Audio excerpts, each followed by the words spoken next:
ভূপৃষ্ঠের পরিবর্তন, তাই তো? ভূপৃষ্ঠের পরিবর্তন। তাহলে ভূপৃষ্ঠের পরিবর্তন যে চ্যাপ্টারটা, এই চ্যাপ্টারটা আমরা গতকালও পড়েছি। আর আজকে দেখো, আমি গ্লোবটা আজকে একটু মহাকাশে রাখিনি, আমার বিছানার উপরে নিয়ে এসেছি। তো দেখো, এই যে গ্লোবটা, এই গ্লোবটা ঠিক পেটের মাঝখানে, অর্থাৎ কিনা এই গ্লোবটার ঠিক মাঝখান দিয়ে, তোমরা তো জানো যে এই গ্লোবের মাঝখান দিয়ে, অর্থাৎ কিনা এই গ্লোবটার একেবারে যদি আমরা এরকম গোল করে এই গ্লোবটাকে যদি একটা চুড়ি পরিয়ে দেওয়া হয়, এই গ্লোবটাকে যদি আমরা একটা চুড়ি পরিয়ে দিই, তাহলে একেবারে যদি পেটের মাঝখানে গিয়ে এটা বসে, তাহলে আমরা সেটাকে কোন রেখা বলি বলতো? অর্থাৎ যেই রেখাটা, যে মানে একটা মানে পৃথিবীকে কতগুলো রেখা দিয়ে ভাগ করা হয়েছে, সেই রেখাগুলো যেগুলো কিনা এরকম সমান্তরাল ভাবে গেছে, অর্থাৎ কিনা সমান্তরাল ভাবে যে রেখাগুলো আছে, মানে সমান্তরাল বলতে তোমরা বলতে পারো যে মেরুর সঙ্গে সমান্তরাল ভাবে আছে, সেগুলোকে বলা হয় কি? অক্ষাংশ, তাই তো? ইংলিশে বলা হয় ল্যাটিটিউড। আর যেগুলো কিনা উপর থেকে নিচ অব্দি গেছে, উপর থেকে নিচ অব্দি গেছে, সেগুলোকে বলা হয় দ্রাঘিমাংশ, তাই তো? লঙ্গিটিউড, ইংলিশে বলা হয় লঙ্গিটিউড। এবারে এখানে আমাদের অঞ্চলগুলোকে যে ভাগ করা হয়েছে, ক্রান্তীয় অঞ্চল বলো, মেরু অঞ্চল বলো, বিষুবীয় অঞ্চল বলো, সেগুলো যে ভাগ করা হয়েছে, সেগুলো কিন্তু নির্ভর করে অক্ষাংশের উপরে, বুঝতে পেরেছো? অর্থাৎ কিনা যদি কিনা আমরা এই পেটের মাঝখান দিয়ে একেবারে যে ইকুয়েটরটা গেছে, অর্থাৎ আমি তোমাদের দেখাচ্ছি, দেখো, আমরা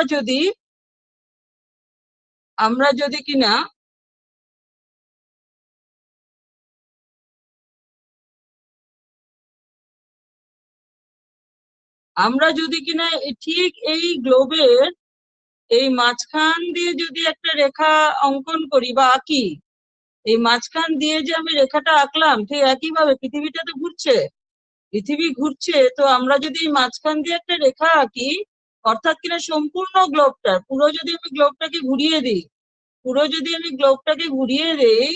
এই গ্লোবটাকে ধরো আমি ঘোরাচ্ছি, পুরো পেটের মাঝখান দিয়ে যে আমরা মানে অক্ষাংশটাকে আঁকবো, সেই অক্ষাংশটাই কি হবে? বিষুব রেখা, তাই কি না? সেই অক্ষাংশটা বিষুব রেখা হয়, সেই অক্ষাংশটা হবে হচ্ছে বিষুব রেখা। অর্থাৎ কিনা এখান দিয়ে যদি আমি আঁকি, এই যে দেখো পেটের মাঝখান দিয়ে যদি আমি আঁকি পুরো গ্লোবটা ঘুরছে একেবারে মাঝখানে যদি আঁকা হয়, ঠিক মাঝখানে আসেনি, দাঁড়াও আমি আরেকবার ঠিক করে দিচ্ছি। ঠিক মাঝখানে যদি, যেহেতু এটা ঘুরছে, তো মাঝখানে যদি আমরা আঁকি, একেবারে মাঝখানে যদি আমরা আঁকি, যেভাবে দেখো পুরো পৃথিবীটা ঠিক মাঝখান দিয়ে, পেটের মাঝখানে, অর্থাৎ কিনা উত্তর গোলার্ধ এবং দক্ষিণ গোলার্ধকে যেই রেখা ভাগ করবে, সেই রেখাকেই কি বলা হয়? কি নাম এটা? বিষুব রেখা, তাই কি না? এটাকে বলা হয় বিষুব রেখা। এবারে তোমরা বলতে পারবে কি বিষুব রেখাকে কত ডিগ্রি হিসেবে ধরা হয়? বিষুব রেখাকে কত ডিগ্রি হিসেবে ধরা হয়, তোমরা কেউ বলতে পারবে কি? বিষুব রেখা যেটা, সেটাকে কত ডিগ্রি হিসেবে আমরা ধরি? এটা ডিগ্রিটা কত? এই বিষুব রেখা যেটা কিনা পৃথিবীর একেবারে মাঝখান দিয়ে গেছে, সেই বিষুব রেখার ডিগ্রি হচ্ছে 0 ডিগ্রি। বিষুব রেখার ডিগ্রি হচ্ছে কত?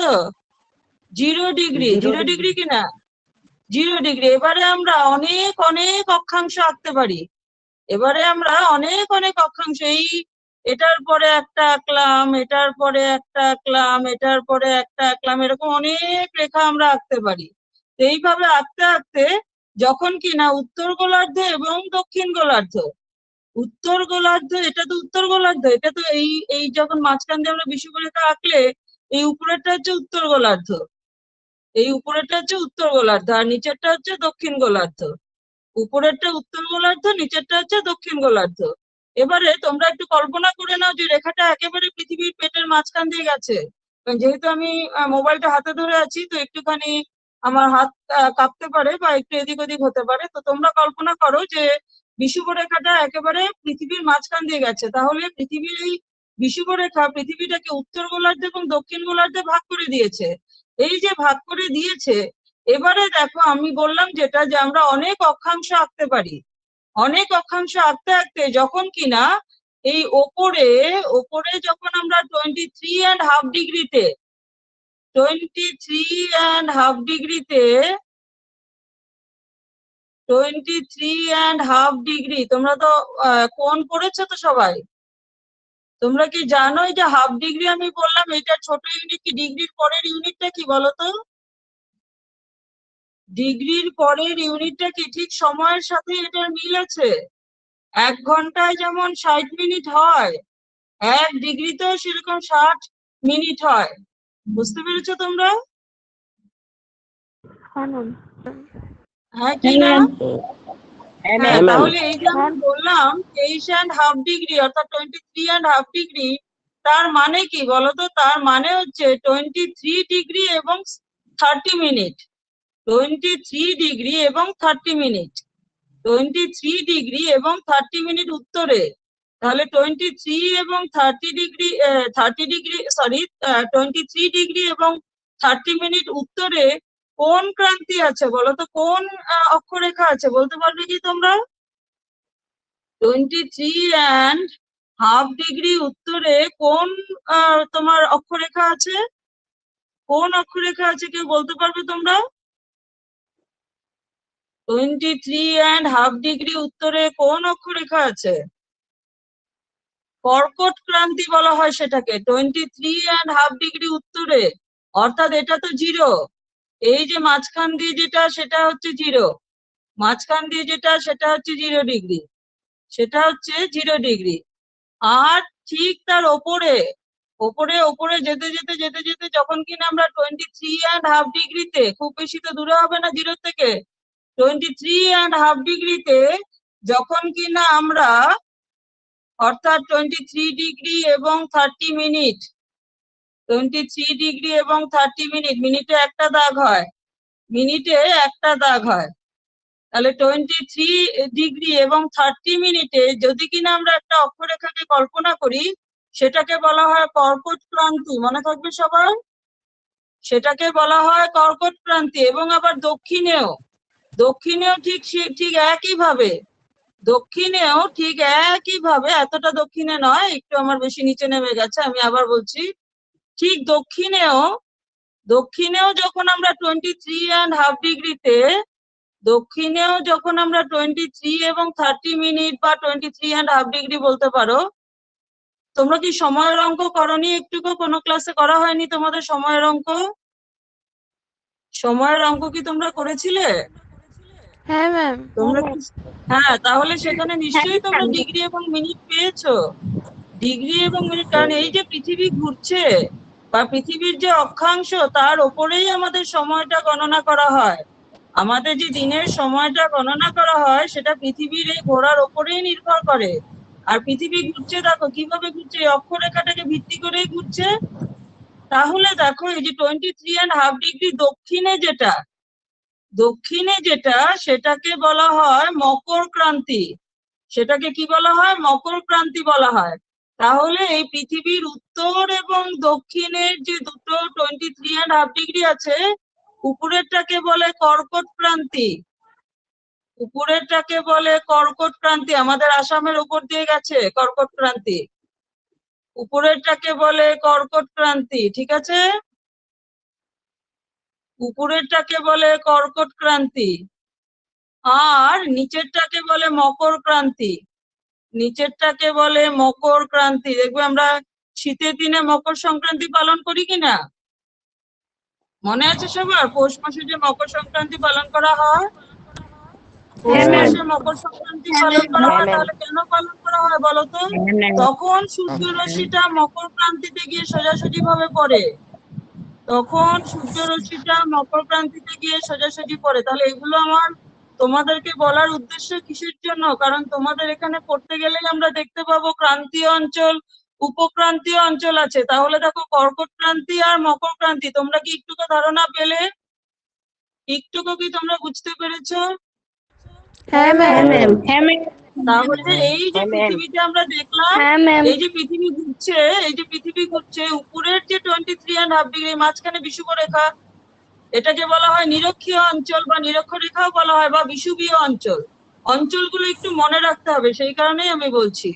যে এই যে মাঝখানে এই মাঝখানে পেটের মাঝখান দিয়ে যেটা গেছে সেটা হচ্ছে বিষুব রেখা, বা এই জন্য এই রেখার আশেপাশে যে জায়গাগুলো, এই রেখার আশেপাশে যে জায়গাগুলো সেগুলোকে বলা হয় বিষুব অঞ্চল, বিষুবীয় অঞ্চল বা নিরক্ষীয় অঞ্চল। এবারে এই উপরে যে 23.5 ডিগ্রি দিয়ে গেল, নিচেও যে 23.5 ডিগ্রি দিয়ে গেল, অর্থাৎ কিনা 23 ডিগ্রি এবং 30 মিনিট দিয়ে গেল, উপরেরটাকে বলা হয় কর্কট ক্রান্তি আর নিচেরটাকে বলা হয় মকর ক্রান্তি। এবারে কর্কট ক্রান্তি এবং মকর ক্রান্তির আশেপাশের যে জায়গাগুলো সেগুলোকে বলা হয় ক্রান্তীয় অঞ্চল, এবং তার একটু দূরের জায়গাগুলোকে বলা হয় উপক্রান্তীয় অঞ্চল।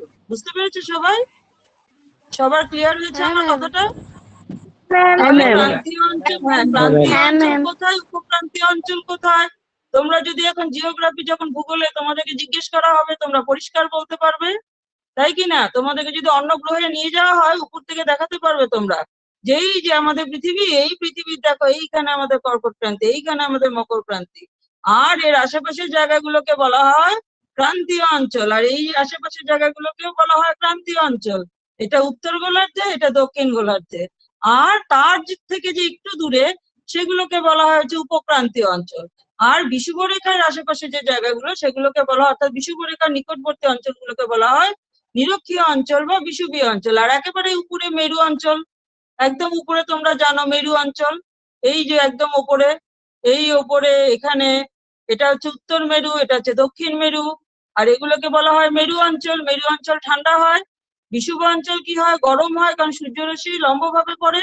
আর কর্কট ক্রান্তি এবং মকর ক্রান্তি তো মনে রাখবে মাঝে মধ্যেই সূর্যরশ্মি লম্বভাবে পড়ে, বছরের কোনো না কোনো সময় সূর্যরশ্মি লম্বভাবে পড়ে। আর যখনই সূর্যরশ্মি লম্বভাবে পড়ে তখনই কি হবে, খুব গরম বেশি পড়বে, আর্দ্রতা বেশি থাকবে, অর্থাৎ কিনা জলবায়ুতে মানে জলবায়ুতে জলীয় বাষ্পের পরিমাণ বেড়ে যাবে। যখনই গরম বেশি হয় তখনই জলীয় বাষ্পের পরিমাণ বেড়ে যায়। তাহলে তোমরা বুঝতে পেরেছো নিশ্চয়ই? আমি তোমাদেরকে দেখো একটুখানি আরেকটা জিনিস দেখিয়ে নিই, তাহলে তোমাদের পুরো চ্যাপ্টারটা বুঝে যেতে সুবিধা হবে। তোমাদেরকে আমি রিভারটা দেখাচ্ছি।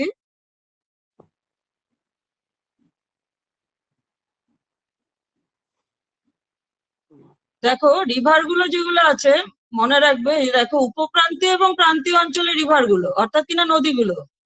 ক্রান্তীয় এবং উপক্রান্তীয় অঞ্চলের নদীগুলো সম্পর্কে তোমাদের বইতে খুব বেশি করে দেওয়া আছে।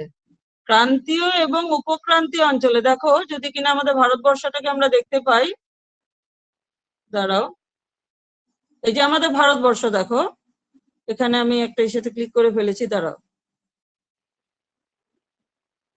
এখানেও দেখো যে দ্য আমুর রিভার, অর্থাৎ কিনা এখানে একটা রিভারের সম্পর্কে দেওয়া হয়েছে। এই যে আমরা যদি কিনা এই দেখো এখানে মাঝখান দিয়ে এই যে ভারতবর্ষটাকে যদি দেখি, ভারতবর্ষের রিভারটাকে যদি দেখি, দেখো এগুলো হচ্ছে সব ক্রান্তীয় এবং উপক্রান্তীয় অঞ্চল। ক্রান্তীয় অঞ্চল, এই ভারতবর্ষে ক্রান্তীয় এবং উপক্রান্তীয় অঞ্চল আমরা দেখতে পাবো। বুঝতে পেরেছো সবাই? আর এই ভারতবর্ষের উপর দিয়ে কর্কট ক্রান্তি গেছে মনে রাখবে, অর্থাৎ আসামের উপর দিয়ে বিশেষ করে কর্কট ক্রান্তি গেছে, আসামের উপর দিয়ে কর্কট ক্রান্তি গেছে। তাহলে দেখো এই যে নদী, উপনদী এবং শাখা নদীগুলো এই ক্রান্তীয় এবং উপক্রান্তীয় অঞ্চলগুলোতে খুব বেশি করে কার্য করে, সেই কারণেই আমার তোমাদেরকে এটা বলা। তাহলে এইটুকু অবধি তোমাদের নিশ্চয়ই একটু ক্লিয়ার হয়েছে? তো হ্যাঁ আমরা ফিরে ম্যাম। আসলাম। আমরা গ্লোবেল থেকে আমরা একটু মহাকাশে গেছিলাম, তো মহাকাশের থেকে আমরা ফিরে আসলাম, মহাকাশের থেকে গ্লোবটাকে দেখলাম। তো এখন আমরা মানে আমাদের পেজে যেটা আছে সেটাতে আমরা চলে যাব। তোমাদেরকে এটা বলার আমার এই কারণে উদ্দেশ্য ছিল, সবসময় যখন ভূগোল পড়বে তখন গ্লোব অর্থাৎ কিনা কোন জায়গাটা কোথায় অবস্থিত সেটা জেনে নিতে হয়। না জেনে নিলে, যদি জানা থাকে দেখবে পরিষ্কার মুখস্থ করতেও তোমাদের সুবিধা হবে, মুখস্থ করতেও তোমাদের কোনো অসুবিধে হবে না।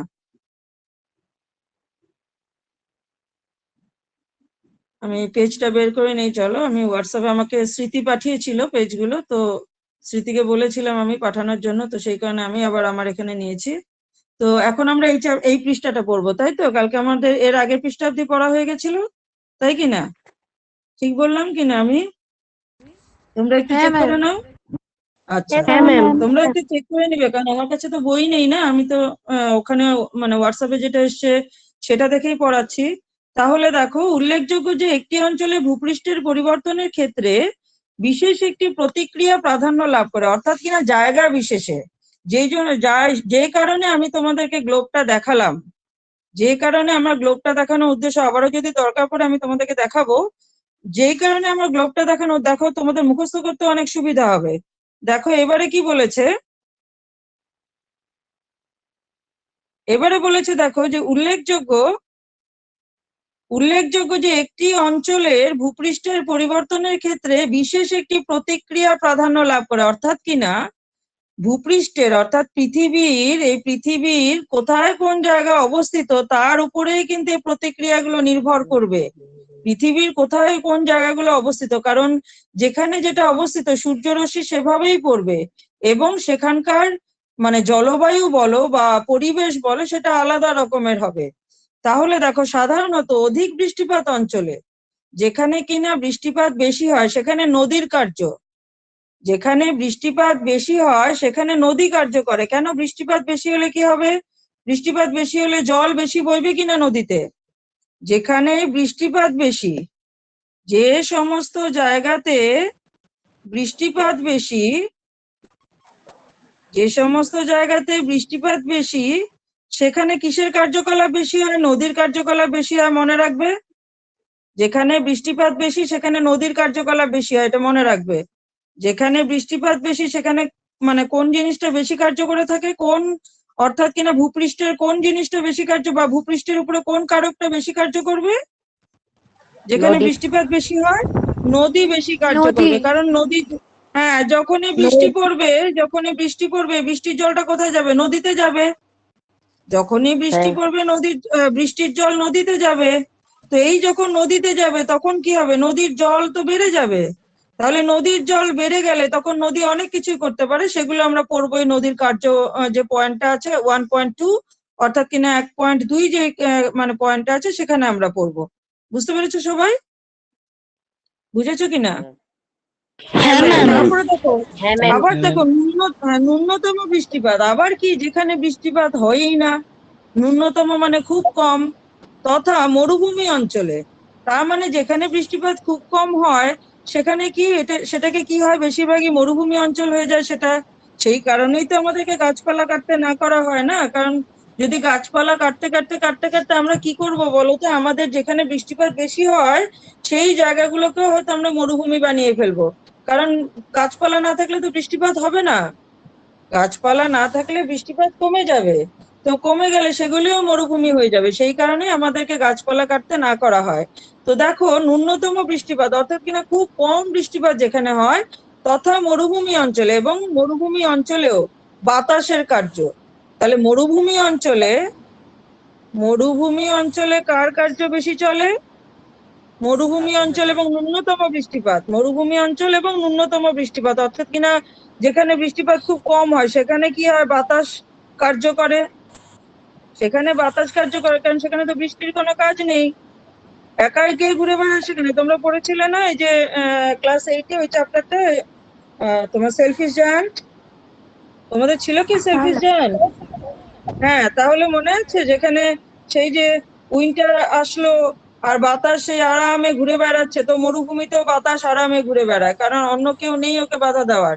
ঘুরে বেরিয়ে কি করে? বালি টালি সব উড়িয়ে এদিক থেকে ওদিকে নিয়ে যায়, কারণ বালিগুলোর মধ্যে কোনো জল থাকে না, শুষ্ক বালি থাকে, তো সেখানে বাতাস কার্য করে। ধরো এক জায়গায় যে বালি স্তূপ আছে সেগুলোকে উড়িয়ে নিয়ে গেল আরেক জায়গায়, উড়িয়ে নিয়ে গিয়ে সেই স্তূপটা অন্যখানে বানিয়ে ফেললো, অর্থাৎ কিনা সেখানে বাতাসের রাজত্ব। যেখানে বৃষ্টিপাত হয় সেখানে নদীর রাজত্ব, যেখানে মানে বৃষ্টিপাত হয় না, জল টল নেই, সেখানে বাতাসের কার্য, বাতাস সেখানকার রাজা। যেখানে বৃষ্টিপাত হয় সেখানে নদী রাজা, যেখানে বৃষ্টিপাত হয় না খালি বাতাসের কার্যকলাপ সেখানে বাতাস রাজা। আবার দুই মেরু অঞ্চলের সঙ্গে অতি উচ্চ পার্বত্য অঞ্চলের হিমবাহের কার্য। তোমরা জানো মেরু অঞ্চলে, আমি তোমাদের গ্লোবে কালকেও দেখিয়েছি, মেরু অঞ্চলের আইস কোথায় কোথায় থাকে, অর্থাৎ বরফে আবৃত। এই জায়গাগুলো বরফে আবৃত, এগুলো বরফে আবৃত, এগুলো বরফে আবৃত, এখানে যে জল আছে সেগুলো বরফে আবৃত।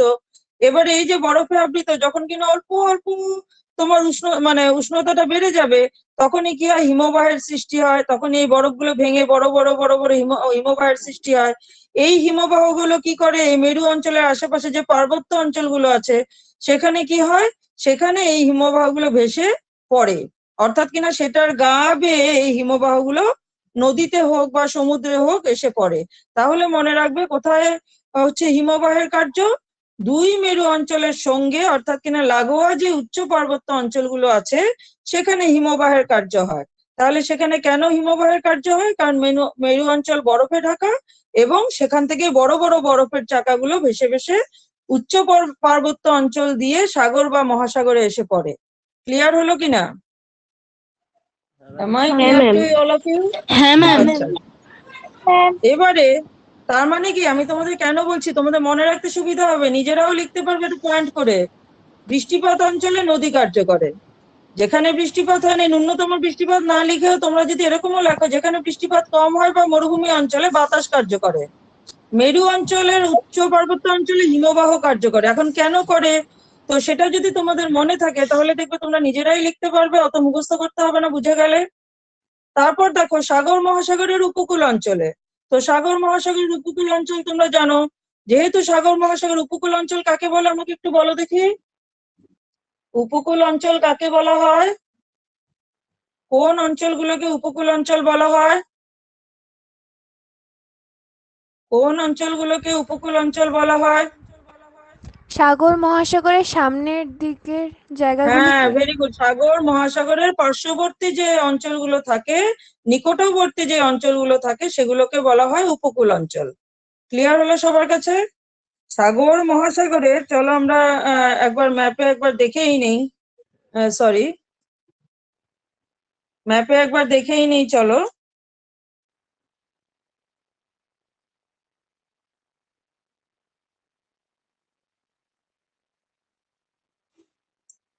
ম্যাপে একবার দেখে নেই, যে আমাদের ভারতবর্ষটাই দেখে নেই, তাহলেই আমাদের দেখবে ক্লিয়ার হয়ে যাবে।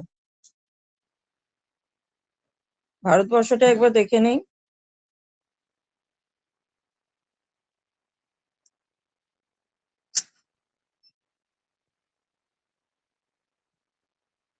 ম্যাপেই দেখবো আমরা, কারণ আমাদের তাহলে কি হবে, এই তোমার সাগর মহাসাগর গুলো দেখতে সুবিধা হবে।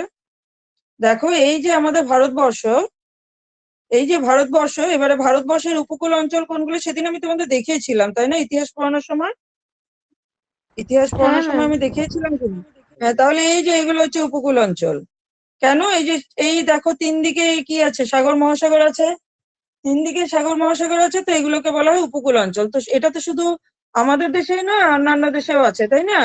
পৃথিবীর সবখানে আছে, যেহেতু কিনা পৃথিবীর পৃথিবীর বেশিরভাগ জায়গাটাই কি জলে ভরা, তো এই যে পৃথিবীর বেশি, এটা তো পৃথিবী, পৃথিবীর বেশিরভাগ জায়গায় হচ্ছে জলে ভরা। দেখো বেশিরভাগই জল, দেখো স্থল খুব কম। এই পুরো পৃথিবীটাকে যদি আমরা ম্যাপটাকে ঘুরিয়ে ঘুরিয়ে দেখি, তাহলে দেখো জলের ভাগ এত বেশি, স্থলের ভাগ খুব কম। জলের ভাগ খুব বেশি, এগুলো বরফ। এই যে অ্যান্টার্কটিকা, অ্যান্টার্কটিকাটাকে সাদা কেন দিয়েছে? কারণ এখানে বরফে ঢাকা। এই যে অ্যান্টার্কটিকা দেখতে পাচ্ছ তোমরা, অ্যান্টার্কটিকা মানে হচ্ছে তোমার দক্ষিণ মেরু, অ্যান্টার্কটিকা হচ্ছে দক্ষিণ মেরু, আর আর্কটিকা হচ্ছে উত্তর মেরু। আর্কটিকা হচ্ছে উত্তর মেরু। তাহলে দক্ষিণ মেরু এবং উত্তর মেরু তোমরা জানো কি হয়, দক্ষিণ মেরু এবং উত্তর মেরু বরফে আবৃত থাকে। তাহলে এই ম্যাপের থেকে আমরা দেখে নিলাম যে উপকূলবর্তী অঞ্চলগুলো কোনগুলোকে বলা হয়। তাহলে এখন দেখো, তোমরা পৃষ্ঠা দেখতে পাচ্ছ সবাই? এবারে হ্যাঁ দেখো ম্যাম। কি হ্যাঁ বলছে, ম্যাম। হ্যাঁ তাহলে দেখো এই যে সাগর মহাসাগরের উপকূল অঞ্চলে যেহেতু সমুদ্রের পাড়ে, সেখানে কি কার্য করবে? জল তরঙ্গ গুলো কার্য করবে। সেখানে কার্য করবে হচ্ছে সাগর মহাসাগরের জল তরঙ্গ, এক্ষেত্রে প্রধান ভূমিকা পালন করে। তাহলে এই যে পয়েন্ট গুলো আমরা শিখলাম, এটা ভালো করে শিখবে। আমি কেন এটা বেশি করে এক্সপ্লেন করলাম, কারণ এটা থেকে কোশ্চেন আসতে পারে যে কোন কোন কারকগুলো কোথায় কোথায় ভূপৃষ্ঠের পরিবর্তন সাধন করে। যেখানে বেশি বৃষ্টি, দেখো আমি কিন্তু না দেখেই বলতে পারবো, তোমরাও না দেখে বলতে পারবে আমার সাথে। দেখো যেখানে বৃষ্টিপাত বেশি হয় সেখানে নদী কার্য করবে, যেখানে বৃষ্টিপাত খুব কম অর্থাৎ ন্যূনতম, অর্থাৎ কিনা মরুভূমি অঞ্চল, সেখানে বাতাস কার্য করবে, যেখানে মরু অঞ্চল সেটাতে হিমবাহ কার্য করবে। শুধু যদি এটুকু লেখো তাও নম্বর পাবে। যদি উচ্চ পার্বত্য কথাটা ভুলে যাও, ধরো মেরু অঞ্চলের সঙ্গে অতি উচ্চ পার্বত্য কিছুতেই পরীক্ষার হলে মনে পড়ছে না, তো শুধু মেরু অঞ্চলটাই মনে রাখবে। শুধু মেরু অঞ্চলে কি কার্য করে, বা মেরু অঞ্চলের পার্শ্ববর্তী এলাকা লিখলেও হবে। মেরু অঞ্চলের পার্শ্ববর্তী এলাকায় কি কার্য করে, কি কার্য করবে মেরু হিমবাহ। অঞ্চলের হিমবাহ কার্য করবে। এবারে, হ্যাঁ এবারে সাগর মহাসাগরের উপকূল অঞ্চলে কি কার্য করবে? সাগর মহাসাগরে জল আছে, জলে তরঙ্গ আছে, তাহলে সেখানে কি কার্য করবে? জল। উপকূল জল তরঙ্গ কার্য করবে। সাগর মহাসাগরের উপকূল অঞ্চলে কি কার্য করবে?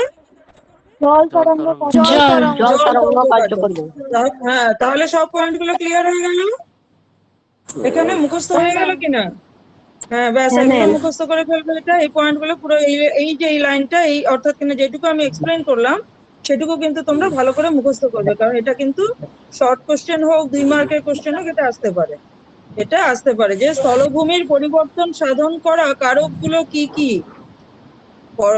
মানে স্থলভূমির তে পরিবর্তন সাধন করার কারক গুলো কি কি, এই পুরো প্যারাগ্রাফটা লিখে দিবে, পয়েন্ট করে লিখে দেবে, পয়েন্ট করে লিখবে যে ভূপৃষ্ঠে অর্থাৎ স্থলভূমির পরিবর্তন সাধন করার কারকগুলো হলো নিম্নলিখিত। 1 নম্বর পয়েন্ট লিখবে, 2 নম্বর পয়েন্ট লিখবে, 3 নম্বর লিখবে, 4 নম্বর লিখবে। কটা হয়েছে? 5টা হয়েছে না? একটা তো নদীর কার্য, একটা হচ্ছে বাতাসের কার্য, একটা হচ্ছে হিমবাহের কার্য, আর একটা হচ্ছে জল তরঙ্গের কার্য। তাহলে 4টা হয়েছে। তাহলে এই 4টা পয়েন্ট করে লিখে দেবে, পুরো নম্বর পাবে। বুঝতে পেরেছো সবাই? সমাজ বিজ্ঞানের উত্তর সবসময় পয়েন্ট করে করবে।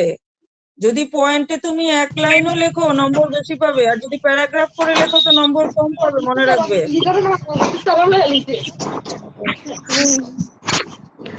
এই পয়েন্টটা কি তোমাদের ক্লিয়ার হলো আমি যেটা বললাম? তোমরা এইভাবে হ্যাঁ নোট ম্যাম। করে রাখো। হ্যাঁ, সব সময় সমাজ বিজ্ঞানের পয়েন্ট করে উত্তর লিখবে, সেটা তোমার ভবিষ্যতেও, ক্লাস 10এও। বুঝতে পেরেছো? ইতিহাস হোক, ভূগোল হোক, পয়েন্ট করে লিখবে। যদি 5 মার্ক থাকে, 5টা পয়েন্ট লিখলে 5 মার্কই পাবে ঠিকঠাক লিখতে পারলে। এই জন্য সমাজ বিজ্ঞানে সব সময় নিজেরাই তৈরি করে নেবে নোট, নিজেরা তৈরি করে নেবে, পয়েন্ট করে উত্তর লিখবে, প্যারাগ্রাফে লিখবে না। প্যারাগ্রাফে উত্তর লিখবে না, প্যারাগ্রাফে শুধুমাত্র সংজ্ঞা আসলে লিখবে। যদি কিনা সংজ্ঞা আসে তবে প্যারাগ্রাফে উত্তর করবে। নয়তো এই জন্য এই যে ইংলিশ মিডিয়াম বা অন্য স্টুডেন্টরা যে বেশি নাম্বার পেয়ে যায়, সেই কারণেই পায়, কারণ তারা সবসময় পয়েন্টে উত্তর করে। ইতিহাস, ভূগোল, আর রাজনীতি, মানে তোমাদের কি আছে এটা, পলিটিক্যাল সায়েন্স যেটা আছে তোমাদের, আর ইকোনমিক্স অর্থাৎ কিনা অর্থনীতি, সবগুলোতে পয়েন্ট করে উত্তর করবে। মনে থাকবে সবার? এবারে দেখো নদীর কার্য। নদীর কার্য তোমরা নিজেরাই এটা করে নেবে। যদি কিনা কোনো টিচার মানে উনি যদি প্যারাগ্রাফে উত্তর দেন, তোমরা নিজেরা সেটাকে বড় উত্তর যদি হয়, 3, 2, 3, 4, একের থেকে উপরে গেলেই 2, 3, 4, 5, প্রত্যেকটা উত্তর প্যারাগ্রাফে রেডি করবে। প্যারাগ্রাফে পয়েন্টে রেডি করবে। প্যারাগ্রাফে উত্তর লিখবে না, পয়েন্ট করে লিখবে, উত্তর নম্বর বেশি পাবে। তাহলে দেখো নদীর কার্য বাহ্যিক কারক হিসাবে, তাহলে আমরা প্রথম যেটা করেছিলাম যেখানে নদীর কার্য, দেখো বাহ্যিক কারক হিসাবে ভূপৃষ্ঠের নদ নদীর ভূমিকা সুদূর প্রসারী। তাহলে বাহ্যিক কারক, এটা তো তোমরা জানো, এই নদ নদীর ভূমিকা, এটা হচ্ছে একটা বাহ্যিক কারক। কারণ আভ্যন্তরীণ কারক এই চ্যাপ্টারে সেইভাবে মানে বর্ণনা করা হবে না। আভ্যন্তরীণ কারকগুলো নিশ্চয়ই তোমাদের মনে আছে। আভ্যন্তরীণ কারকগুলো মনে আছে তো তোমাদের? হ্যাঁ ম্যাম। আভ্যন্তরীণ, হ্যাঁ, আভ্যন্তরীণ কারক গুলোর জন্য কি কি? আভ্যন্তরীণ কারকগুলো কি কি ছিল?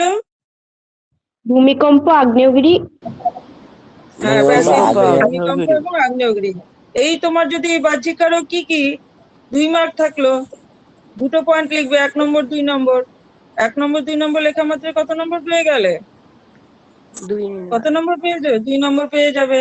তো এইভাবেই তো নম্বর কি করে, যেমন পড়াশোনাও করতে হবে, যেমন আহ যারা চাকরি বাকরি করুক বা ব্যবসা করুক, সেই কাজটা করার সঙ্গে সঙ্গে কি করে টাকাটা রোজগার করা যাবে সেটাও তো চিন্তা করতে হবে, কারণ জীবন তো নির্বাহ করতে হবে, তাই না? ঠিক সেই একইভাবে পড়াশোনা আমরা করব, লেখাপড়া করব। লেখাপড়ার একটা যেমন লক্ষ্য আছে যে আমি শিখবো, আমাকে শিখতে হবে, নতুন নতুন জিনিস রোজ শিখতে হবে, আবার তার সাথে পরীক্ষাতেও আমাকে বেশি নম্বর পেতে হবে। তো এটাতে একটু ব্যবসায়ী মনোভাব লাগাতে হবে। এটার সময় একটু তোমরা ব্যবসায়ী হয়ে যাবে। যে সওদাগর পড়েছো তোমরা ইতিহাসে? সওদাগর পড়েছো কিনা?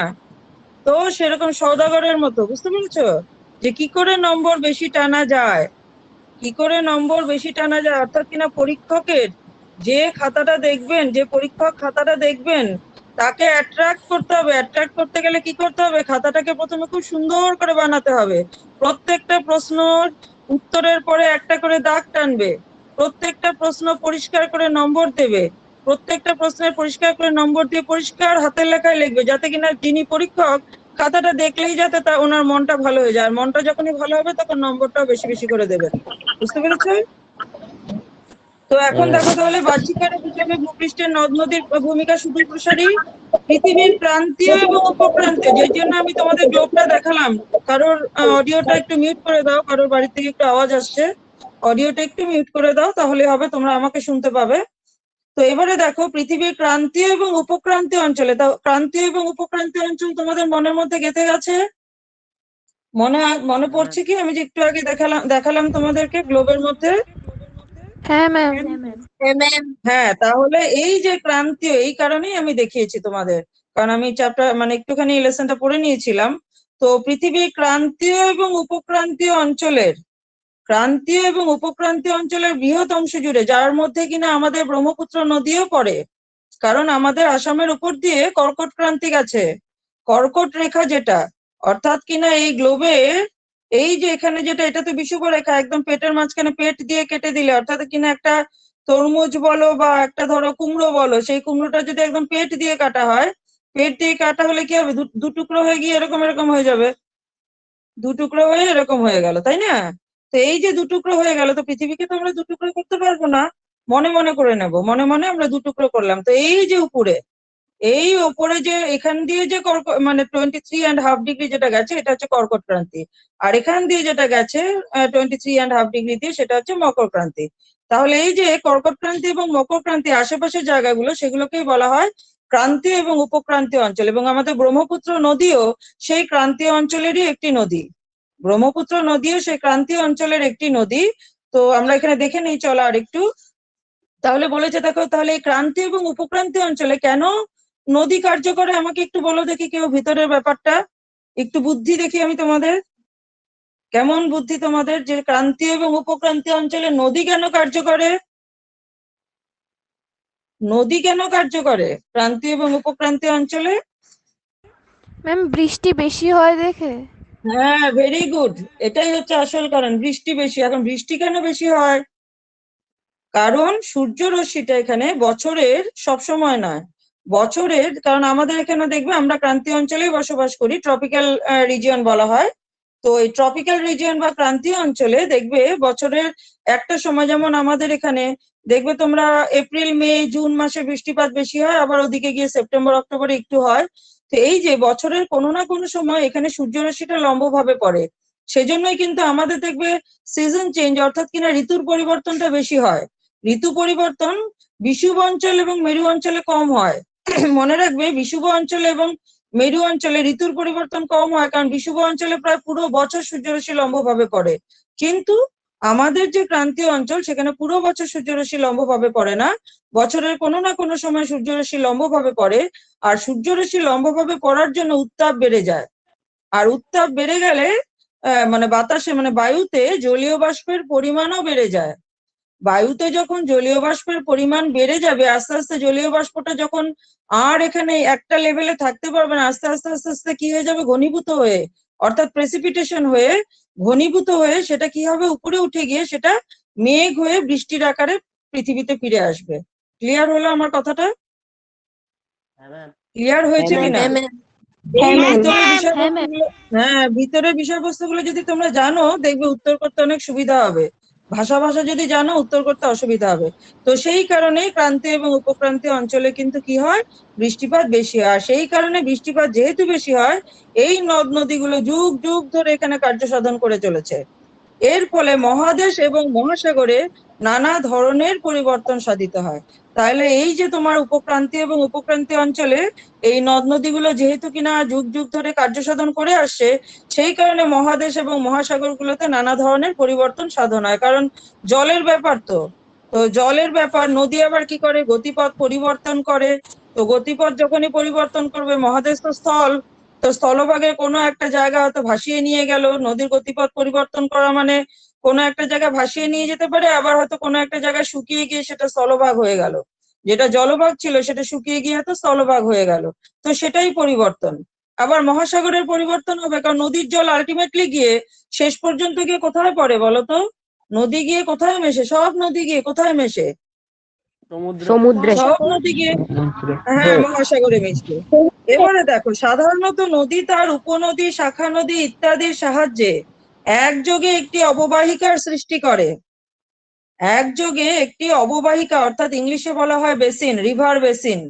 তাহলে নদী, তার উপনদী, তার আবার শাখা নদী, এগুলোর সাহায্যে একযোগে অববাহিকার সৃষ্টি করে। অর্থাৎ কিনা যেখান দিয়ে, আমি তোমাদের দেখাচ্ছি, আমি একটা ফটো রেখেছিলাম, দাঁড়াও, সরি, একটা ফটো রেখেছিলাম, এই যে এখানে দেখো, এই যে দেখতে পাচ্ছ তোমরা, এটাই হচ্ছে অববাহিকা। সবাই দেখতে পাচ্ছ কিনা? তোমরা কি সবাই আমার স্ক্রিনটা দেখতে পাচ্ছ? হ্যাঁ ম্যাম। একই না? হ্যাঁ বুঝবো ম্যাম। না, না বললে বুঝবো না, অনেক সময় স্ক্রিন শেয়ারিংটা চলে যেতে পারে। এই যে দেখো, এটা হচ্ছে নদীর অববাহিকা, এটাকেই বলা হয় অববাহিকা। অর্থাৎ কিনা আমি বলছি অববাহিকা কি, প্রত্যেকটা জিনিস না জেনে উপর উপর পড়ে চলে গেলে আবার গিয়ে ক্লাস 10-এ তোমাদের অসুবিধা হবে।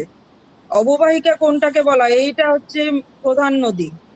এই দেখো প্রধান নদী দিয়েছে না এখানে, প্রধান নদী, এটা হচ্ছে প্রধান নদী। মেইন ধরো এটা ব্রহ্মপুত্র নদী যদি হয়, মানে নদ যদি হয়, এটা হচ্ছে প্রধান নদ, মানে প্রধান নদী। বুঝতে পেরেছো? এটা হচ্ছে মেইন স্ট্রিম, প্রধান নদী। এর আবার কি আছে? উপনদী। এই যে দেখো, এটা হচ্ছে কি উপনদী, এই যে এটা হচ্ছে উপনদী, অর্থাৎ কিনা একটা দাগ যেটা, সেটা হচ্ছে উপনদী। আবার উপনদীর গুলোর থেকে যেগুলো বেরিয়েছে, তো এই ডালপালার মতো, গাছের মতনই কিন্তু অনেকটা। একটা গাছের যেমন কি হয়, কাণ্ড থাকে, একটা গাছের কাণ্ড থাকে, তারপরে কি তার একটা কি থাকে, ডাল থাকে, তার থেকে আবার ডাল বের হয়। তো দেখো, দেখতে এটাও কিন্তু গাছের মতনই লাগছে কিনা দেখতে, এটাও হ্যাঁ একটা ম্যাম। গাছের মতো লাগছে কিনা? হ্যাঁ, হ্যাঁ ম্যাম। এটাও ঠিক একই। দেখো, একটা প্রধান নদী, তারপরে একটা দেখো এই যে উপনদী, তারপরে আবার দেখো শাখা নদী আছে, অর্থাৎ শাখা নদী বলতে এখান থেকে যেটা বেরিয়েছে শাখা নদী। তারপরে দেখো কি বলেছে, জল বিভাজিকা, অর্থাৎ কিনা জলটা ভাগ হয়ে গেছে, এই জলটা ভাগ হয়ে গেছে। তাহলে এই যে পুরো যে আমরা এই ঘটনাটা দেখলাম, প্রধান নদী, এগুলো কিন্তু সব নদীর কার্যের মধ্যেই পড়ে। এই যে আমরা প্রধান নদী দেখলাম, প্রধান নদীর পরে তার থেকে আবার শাখা, মানে উপনদী বেরিয়েছে, তার সেই উপনদীর থেকে আবার শাখা নদী বেরিয়েছে, একটা গাছের মতো গাছ। তার এটা হচ্ছে কাণ্ড, এটা হচ্ছে কাণ্ড, তার আবার কি বেরোলো, ডাল বেরোলো, এই ডালের থেকে আবার শাখা ডাল বেরোলো, অর্থাৎ কিনা শাখা প্রশাখা। ঠিক একই রকম নদীর কাণ্ডটাও সেরকম, নদীর ব্যাপারটাও সেই একই রকম, যে এই হচ্ছে প্রধান নদী, তার থেকে শাখা নদী, তার থেকে উপনদী। মনে থাকবে সবার? অর্থাৎ কিনা প্রধান নদী, সরি, প্রধান নদী, তার থেকে উপনদী, তার থেকে শাখা নদী। তাহলে এই যে পুরো ঘটনাটা, এই যে জায়গাটা, এই যে নদীর যে এই জায়গাটা, এটাকেই বলা হয় অববাহিকা, এটাকেই বলা হয় রিভার বেসিন। ইংলিশে বলা হয় রিভার বেসিন, বাংলায় বলা হয় অববাহিকা। খেয়াল মনে থাকবে সবার? তাহলে হ্যাঁ, ম্যাম। অববাহিকা কাকে বলে, বা অববাহিকা কাকে বলে প্রশ্ন হতে পারে। অববাহিকা কাকে বলে প্রশ্ন হতে পারে, নিশ্চয়ই তোমরা এখন লিখতে পারবে। এটা, এই যে ডায়াগ্রামটা আমি তোমাদের পাঠিয়ে দেব, কারণ এটা অনেক সময় ডায়াগ্রাম আসতেও পারে। যখন বোর্ডের পরীক্ষা হবে, হয়তো তোমাদের বইতে দেওয়া নেই ভালো করে, কিন্তু অববাহিকার ডায়াগ্রাম কিন্তু আসে, অববাহিকার ডায়াগ্রাম আসে। তোমাদেরকে আমি এই ডায়াগ্রামটা পাঠিয়ে দেবো, তোমরা সবাই খাতাতে তুলে নেবে। তোমরা তো আঁকতে পারো সুন্দর, আমার থেকে ভালো আঁকতে পারো, আমি তো নিজে আঁকিনি, গুগলের থেকে ডাউনলোড করেছি। আমি তো তোমাদের মতন সুন্দর আঁকতে পারি না। তো তোমরা সবাই এটাকে এঁকে নেবে, ঠিক আছে? এটা হচ্ছে অববাহিকা, আমি তোমাদেরকে পরে পাঠিয়ে দেবো, পরে পাঠিয়ে দিলে তোমরা সবাই এঁকে নেবে, ঠিক আছে? ক্লিয়ার হলো অববাহিকা কাকে বলে? হ্যাঁ ম্যাম। হ্যাঁ ম্যাম। আচ্ছা, ঠিক আছে। তাহলে দেখো, এই যে অববাহিকার কথা গেল, তাহলে আমরা যদি নাই জানি যে এবার কি আমরা একটু ব্রহ্মপুত্রের অববাহিকাটা দেখে নিব নাকি? ব্রহ্মপুত্রের অববাহিকাটা দেখে নেই, চলো, ঠিক আছে? চলো আমরা ব্রহ্মপুত্র অববাহিকাটা একটু দেখে নিই, তাহলে তোমাদের আরো ক্লিয়ার হয়ে যাবে। ব্রহ্মপুত্র রিভার বেসিন,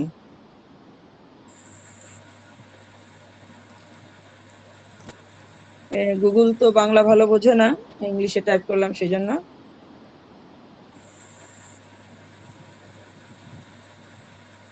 ভালো করে আসেনি।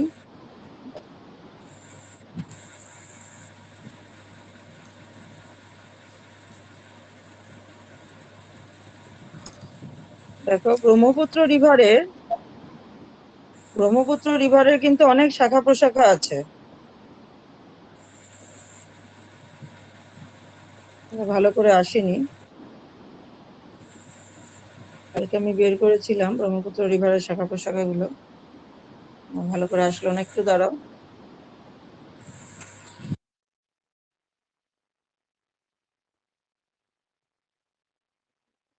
একটু দেখে নাও, তাহলে তোমাদের ক্লিয়ার থাকবে।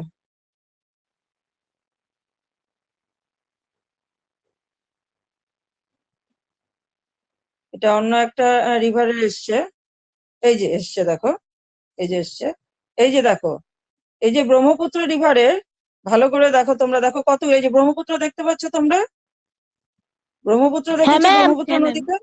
হ্যাঁ, হ্যাঁ ব্রহ্মপুত্র ম্যাম। নদীর দেখো হ্যাঁ ম্যাম। কতগুলো, হ্যাঁ এই দেখো রিভার ভরালু, তারপরে হচ্ছে কপিলী নদী, এই যে কপিলী নদীটা দেখো শাখা নদী, কলং নদী, তারপরে যে ধানসিঁড়ি, এগুলো হচ্ছে সব তোমার শাখা নদী বা তোমার হচ্ছে কি উপনদী, এগুলোকে বলা হয় হচ্ছে এই যে সমস্ত জায়গাটা।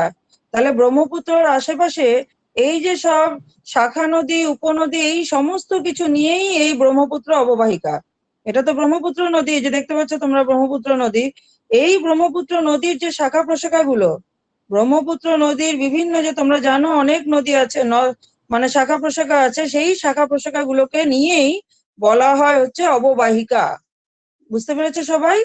সবগুলো, সব যে শাখা হ্যাঁ প্রশাখা ম্যাম। গুলো আছে সব নদীরই, এই যে যেমন বিচম রিভার, এটারও আছে দেখো, এই যে গদারু রিভার, গাভারু রিভার, এগুলো হচ্ছে সব হচ্ছে শাখা নদী।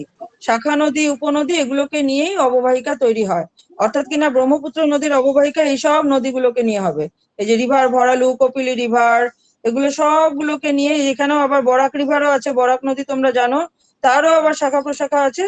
তো এই সবগুলোকে নিয়ে, অর্থাৎ কিনা যেই নদীর শাখা প্রশাখা মানে উপশাখা বা মানে অন্য শাখা নদী, সেই সবগুলোকে নিয়ে কিন্তু কি হবে, সেই সবগুলোকে নিয়েই হবে হচ্ছে অববাহিকা।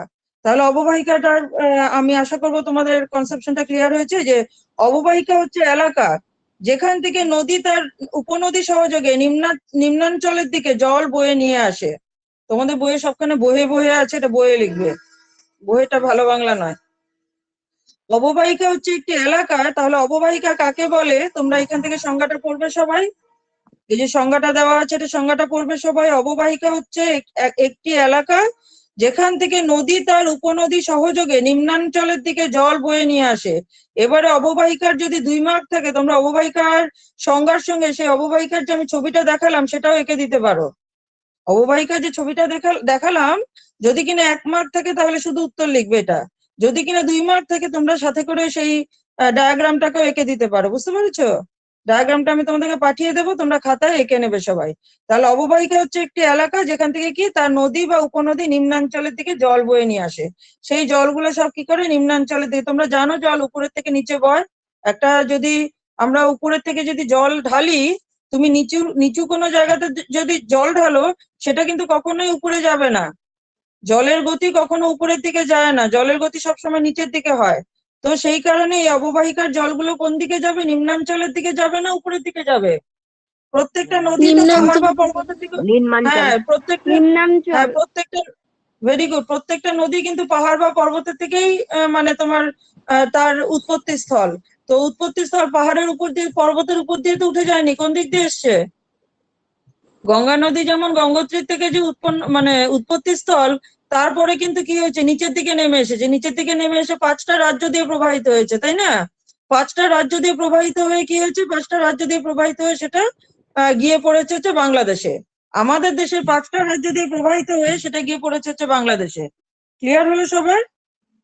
ব্রহ্মপুত্র যেরকম কি হয়েছে, অরুণাচল প্রদেশ দিয়ে এসে, হ্যাঁ হিমালয়ের উৎপত্তি স্থল, হিমালয়ের থেকে উৎপত্তি হয়ে আমাদের অরুণাচল প্রদেশ দিয়ে এসে আমাদের দেশে এসে পড়েছে। তো সেই একই রকম ভাবেই প্রত্যেকটা নদীরই একই ঘটনা, এখানে কোনো একটি পার্টিকুলার কোনো নদীর কথা বলা হয়নি, নির্দিষ্ট কোনো নদীর কথা বলা হয়নি। প্রত্যেকটা নদীরই অববাহিকা থাকে এবং প্রত্যেকটা নদীরই অববাহিকার সংজ্ঞা একই হবে। অববাহিকা হচ্ছে একটি এলাকা যেখান থেকে নদী তার উপনদী সহযোগে নিম্নাঞ্চলের দিকে জল বয়ে নিয়ে আসে। ঠিক আছে, এটা ভালো করে পড়বে সবাই অববাহিকাটা। তাহলে আমরা পরের পৃষ্ঠাতে চলে যাচ্ছি। দেখো তো এটা কি, এটা পরের পৃষ্ঠা কিনা, সবাই বইয়ের সাথে চেক করে নাও। হ্যাঁ ম্যাম। হ্যাঁ হ্যাঁ ম্যাম। হ্যাঁ, তাহলে দেখো, হ্যাঁ ঠিক আছে, তাহলে দেখো জলের উৎস, বৃষ্টিপাত, পর্বত শিখরের জমাট বরফ বা ভূগর্ভ থেকে নির্গত ঝর্ণা ইত্যাদি হতে পারে। তাহলে কি বলেছে দেখো, জলের উৎস কোথা থেকে হবে? জলের উৎসটা যে আসবে নদীতে, এই যে নদীতে যে জল আসলো, নদীর মধ্যে যে জলটা আসলো, সেই জলটা কোথা থেকে আসতে পারে? জলটা আসতে পারে, অর্থাৎ কিনা জলটার উৎপত্তি স্থল মানে উৎপত্তি কোথা থেকে হতে পারে? একটা কারণ বৃষ্টিপাত হতে পারে, একটা কারণ হতে পারে বৃষ্টিপাত, একটা কারণ বৃষ্টিপাত, আরেকটা আবার কি পর্বত শিখরের জমাট বরফ, অর্থাৎ পর্বতের ওপরে যে জমাট বরফ থাকে বা ভূগর্ভ থেকে নির্গত ঝর্ণা বা কি মাটির তলায় দেখবে। তোমরা পাহাড় লাইনে অনেকে গেছো নিশ্চয়ই, তো পাহাড় লাইনে যাওয়ার সময় দেখবে ট্রেনে করে যেতে গেলে দেখা যায় দেখবে এই পাহাড়ের ফুটো ফুটো ফুটো থেকে সমানে জল বেরোতেই থাকে, সেগুলোকে ঝর্ণা বলা হয়। সেগুলো হচ্ছে প্রাকৃতিক ঝর্ণা, যেগুলো থেকে জল বের হতে থাকে, অর্থাৎ কিনা ভূগর্ভের নিচে যখন অনেক বেশি জল হয়ে যায় তখন কি হয়, জল ধরে না রাখতে পেরে সেটা ফেটে বেরিয়ে যায়, পাথর ফেটে সেটা বেরিয়ে যায়, সেটাকেই বলা হয় ঝর্ণা। তাহলে জল উৎপত্তি, নদীর জল কোথা কোথা থেকে আসতে পারে, আমাদের যদি প্রশ্ন হয় নদীর জলের উৎপত্তি কোথা থেকে, অর্থাৎ কিনা অববাহিকার জলগুলো কোথা থেকে আসে, অববাহিকার জলগুলো কোথা থেকে আসে, অববাহিকার জল আসে বৃষ্টিপাত থেকে, অববাহিকার জল আসে পর্বতের শিখরের যে মানে জমাট বরফ থাকে সেটা গলে পড়ে গিয়ে সেটা থেকে আসে। আর আসে হচ্ছে কারণ যে দেখবে ব্রহ্মপুত্র বা গঙ্গা বা যে কোনো নদী উৎপত্তি সবসময় পর্বতেই হয়। আর পর্বতের যে তোমার মানে একেবারে পর্বত শৃঙ্গে যে জমাট বরফ থাকে, কারণ পর্বত শৃঙ্গ তো অনেক উপরে, সেখানের টেম্পারেচার অর্থাৎ কিনা তাপমাত্রা অনেক কম, তো তাপমাত্রা কম হওয়ার ফলে পর্বত শৃঙ্গতে কি হয়, পর্বত শিখর বা পর্বত শৃঙ্গ একই কথাই, পর্বত শৃঙ্গের জলটা জমাট বেঁধে বরফ হয়ে যায়। আর সেখানে যখনই একটুখানি সূর্যরশ্মি পড়বে, অর্থাৎ কিনা একটুখানি উত্তাপ কমে যাবে, সেই জমা বরফটা জলে পরিণত হয়ে যেতে পারে বা হিমবাহের আকারেও পড়ে আসতে পারে বা হিমবাহের আকারেও নিচে তোমার এসে পড়তে পারে, তো সেখান থেকেও নদী জল পেতে পারে। তাহলে নদীর জল পাওয়ার তিনটা সম্ভাবনা আছে, নদীর জলের উৎপত্তির তিনটা সম্ভাবনা।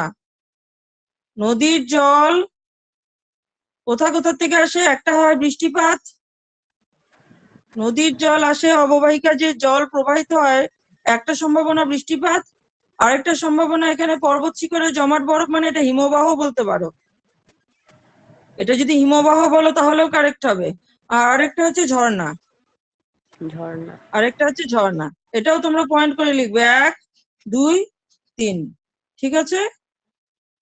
নদীর জল কোথা থেকে আসবে, এই যে অববাহিকার জলগুলো কোথা থেকে আসবে, বৃষ্টিপাতের থেকে আসতে পারে, পর্বতের শিখরে জমাট বরফের থেকে আসতে পারে, আর ঝর্ণা থেকে আসতে পারে। ক্লিয়ার হলো সবার? ক্লিয়ার হয়েছে কিনা পয়েন্টটা?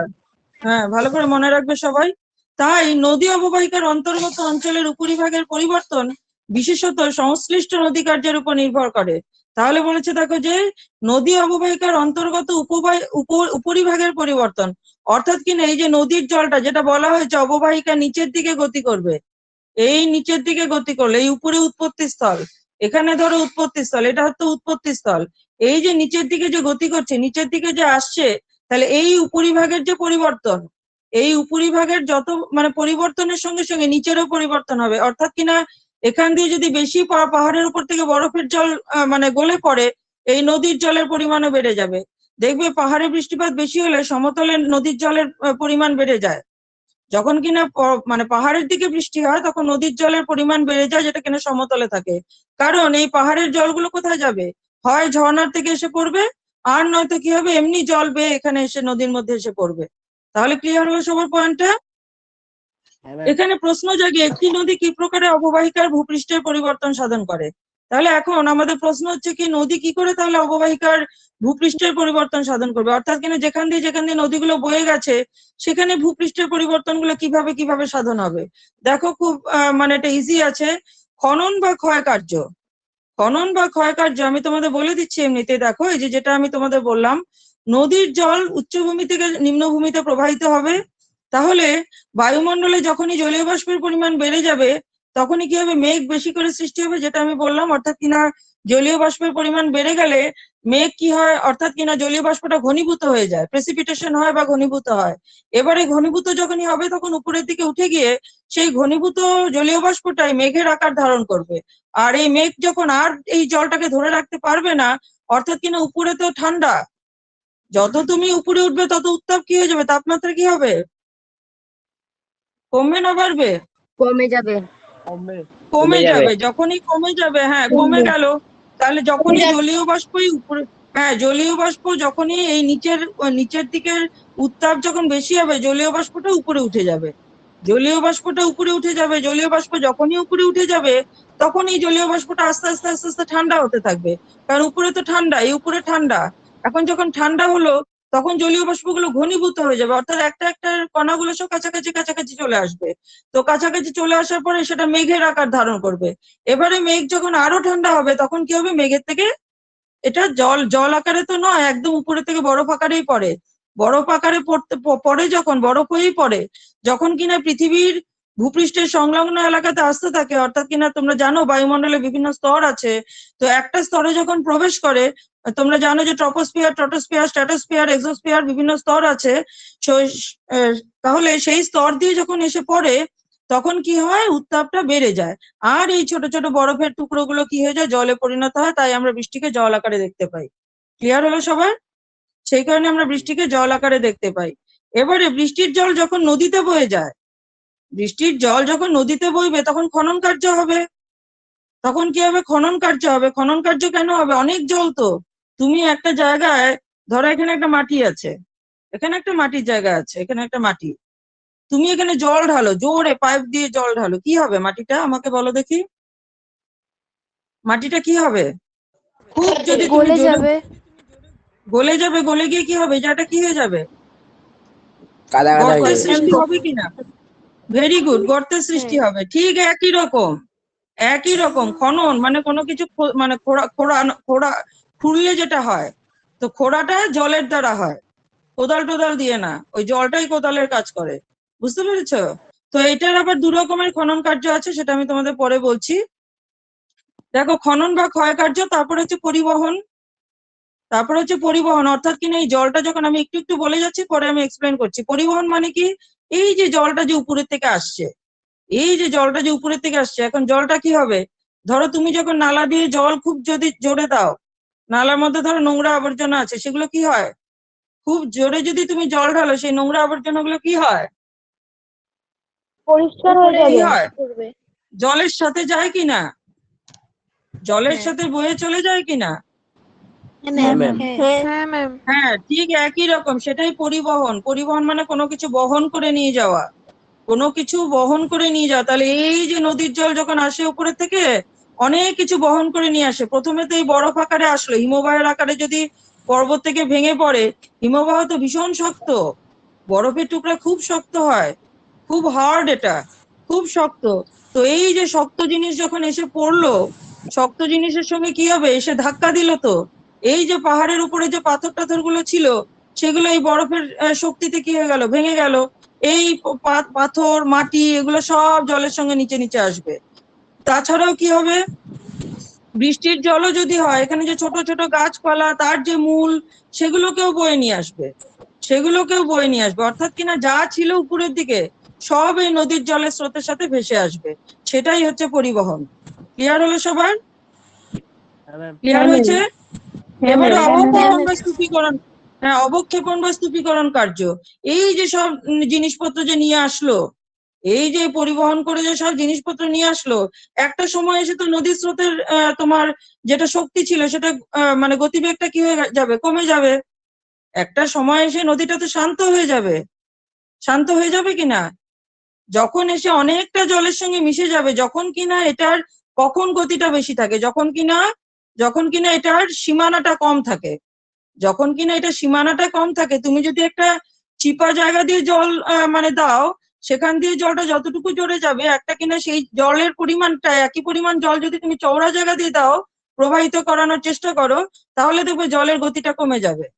কমবে কিনা, কমবে তো। হ্যাঁ ম্যাম। হ্যাঁ ম্যাম। হ্যাঁ, তো ম্যাম। একইভাবে যখন নদীর জলটা সমতল পাবে, তখন নদীর চওড়াটা বেড়ে গেছে। এই যে জলটা চিপা জায়গা দিয়ে আসছিল, সরু জায়গা দিয়ে আসছিল, এখানে আস্তে আস্তে আস্তে আস্তে যখনই কিনা এই চওড়া জায়গাতে এসে পড়লো, তখন কিন্তু এইখানে যে গতিটা ছিল, এই গতিটা এখানে এসে কমে গেল, এই গতিটা এখানে এসে কমে গেল। যখন গতি কমে গেল, তখন তো জলের আর এই যে পরিবহন করে যেগুলো নিয়ে এসেছিল সাথে করে, সেগুলো আর কি করতে পারবে না, নিয়ে যেতে পারবে না, গতি কমে গেছে। গতি যেহেতু কমে গেছে, তাহলে এই যে জিনিসগুলো সাথে করে নিয়ে এসেছিল, এগুলো নিতে পারলো না। তো নিতে যখন পারলো না, জলটা তো বয়ে চলে গেল, কিন্তু সাথে করে নিয়ে আসা জিনিসগুলো কোথায় থেকে গেল, এই জায়গায় জায়গায় স্তূপ হয়ে থেকে গেল। বুঝতে পেরেছো সবাই? জায়গায় জায়গায় এটা স্তূপীকরণ হয়ে গেল। ক্লিয়ার হয়েছে সবার? এটাকেই বলা হয় অবক্ষেপণ। হ্যাঁ, এটাকেই বলা হয় অবক্ষেপণ। তাহলে হ্যাঁ, আজকে ma'am। এটুকু অবধি থাকুক। তোমরা খনন কার্য আর তারপরে যেটা আছে, খনন কার্যের পরে যে আছে তোমার পরিবহন, আমার মনে হয় তোমরা যদি এখন একটু রিডিং করো, তোমরা আশা করি আমার মনে হয় বুঝতে পারবে। তবু আমি চেষ্টা করবো আরেকবার তোমাদেরকে বুঝিয়ে দেওয়ার। কারণ খনন কার্যটা একটু এক্সপ্লেন করতে হবে। খনন কার্য আবার 2 রকমের আছে, পার্শ্ব খনন আবার গভীর খনন। তো অর্থাৎ কিনা একটা পার্শ্ববর্তী খনন হয়, অর্থাৎ পাশ ভেঙে যায় জলের স্রোতে, আবার আরেকটা হয় গভীরতা বেড়ে যায়। তো এই জন্য 2 রকমের খনন কার্য হয়। সেটা যদি কিনা আগামীকাল আমি সময় পাই তোমাদেরকে বলবো। তোমরা কি সন্ধ্যা 7টার সময় ফ্রি আছো হ্যাঁ ম্যাম। আগামীকাল? সন্ধ্যা 7টার হ্যাঁ, যদি ma'am। তোমরা ফ্রি থাকো, আমি 7টায় না ক্লাস ম্যাম, আছে কালকে তোমাদের? ইংলিশ ক্লাস শুভ্রা ক্লাস ম্যাডামের আছে। ক্লাস? আচ্ছা, শুভ্রা ম্যাডামের হ্যাঁ। ক্লাস আছে না?